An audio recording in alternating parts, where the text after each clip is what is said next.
Good afternoon, everyone. So we're in the middle of Mishnah 6. We'll just put it back on the board.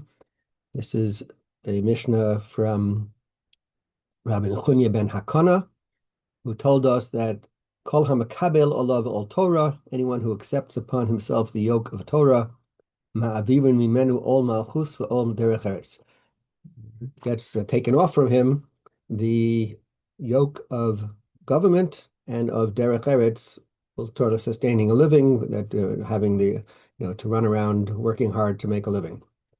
Flip side, if you throw off the yoke of Torah, then you're going to have that yoke of government and the yoke of making a living. And again, making a living, some people say derech eretz is also just societal requirements. It doesn't have to be specifically making a living. Obviously, derech eretz, we use the term to be proper manners, but it could also be other societal obligations. There are certain restraints that a person has automatically when you're in society, and it could be that you may be ruined. I actually saw an interesting take on this, that the a person, when they accept upon themselves the yoke of Torah, so one of the things we know is it teaches us a certain amount of discipline. In fact, we were just talking about this past Shabbos with the Para Aduma and the idea of having chukim, having laws that are set that we don't know the reason for, we don't necessarily know the reason for, and we do it anyway. It trains us in a certain of listening, of doing something, even if you don't know, because Hashem said so. And when a person has such a mindset, so then there are certain things around you that don't bother you as much. And when a person, I want to be free. I don't want anything restraining me.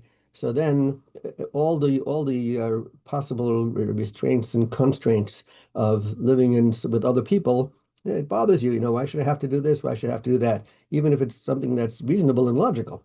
I don't want to be bound by any rule, so I want to do whatever I want and not have to worry about what you want, right? So the Torah, when we accept upon ourselves the yoke of Torah, it it teaches us that no, that's not how we do it, and it's easier for us to live in a normal society and follow the rules of the government and to follow the rules of society.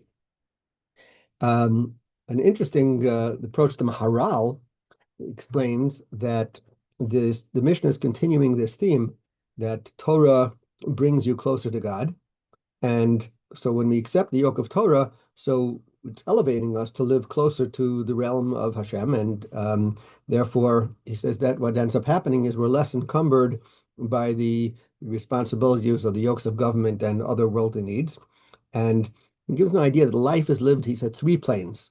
And each one of these three different areas has its own set of rules. So one is nature, right? We live within nature. There's the natural order of the world and things that happen, such as if you want to live, you got to eat. If you want to eat, you have to plant. So there's a whole system, right? You have to plow, you have to plant, you have to other rules of agriculture, etc. There's environment considerations. It has to rain, etc., etc. So in a sense, we are subjugated to nature. We don't control that.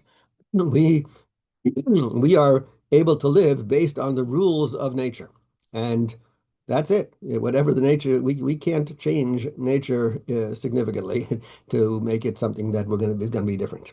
Second is we live in a society. So everyone lives, hopefully it's a civilized society. And therefore we're also constrained by human will. The government, they are going to enact legislation. That legislation is going to govern our behavior and our conduct. How do we interact with other people? And we are subjugated to that system, whether there was a king, whether it's a prime minister, a president, whatever it is, and through that system that is being enforced. And again, you have to follow the rules of the government. So you're living under that subjugation, so to speak. If you maybe it sounds like a bit of a negative spin, but in a sense, you are following those rules. And the third plane says is religion, or the idea of that Hashem set up a system to regulate human behavior through the laws of the Torah, right? The laws of the Torah are telling us this is how you should conduct yourself.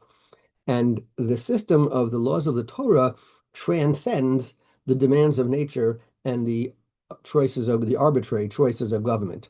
And we are subjugated to what Hashem says. And therefore, it says if one accepts the yoke of Torah, and we're following the system that Hashem has created, so we can't really totally fall into the subjugation, so to speak, of the other laws, because Hashem's laws transcend everything. And in many ways, we know that from the Torah that the Torah does transcend nature. Hashem changes nature when things need to be changed. And that's only based on, or Hashem controls nature.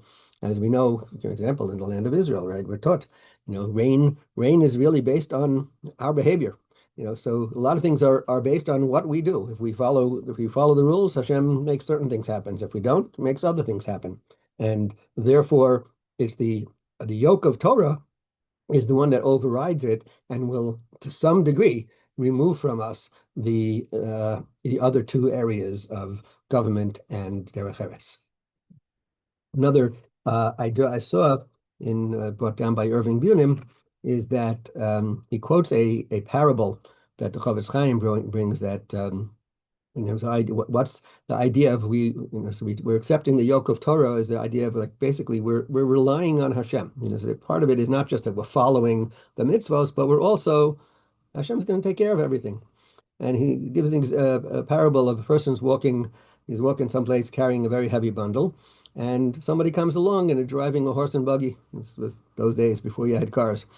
You can give the same idea with a car. And he offers him a ride. And the guy said, "Oh, great, you got a ride." So he comes in, he sits down, and he's holding the package. He doesn't put the package next to him on the floor. He's holding the package. And he's not just holding it in his lap, which might be, he's holding it on his shoulder, right? Like he's carrying it. And the driver says to him, "Why don't you put the package down?" So the guy says, "Oh, listen, you do me such a favor. You're giving me a ride. I'm gonna make you carry the package too." Right? So that's what he says. So we have this misunderstanding, right? That we're carrying it, and if someone is doing for us, but we still have to carry it. No, if we're relying on Hashem, he's going to carry our bundle for us too. We don't have to carry the bundle ourselves. And therefore, Hashem is carrying the world, but he's carrying us in the world, and he's carrying us as well. And therefore, when we're putting our faith in Hashem, we're basically saying, if we really have it, it's Hashem, I'm letting you carry the bundle for me. I don't need to carry the bundle. You're carrying it for me. That's a high level of faith. And really that's where we want to go. And it says that if we have that attitude, we accept upon ourselves the yoke of Torah, but we also accept upon ourselves the fact that Hashem is the one who is guiding it, then the troubles or our worries of how we're going to make a living, in some way, it's not my problem. It's your problem, Hashem. You're the one who has to provide for me. You'll take care of it. The government, Hashem, you'll take care of it. And that's really the attitude that we have when we accept upon ourselves the yoke of Torah, but also the blessing of Torah and the concept that Hashem is going to provide for our needs. And we will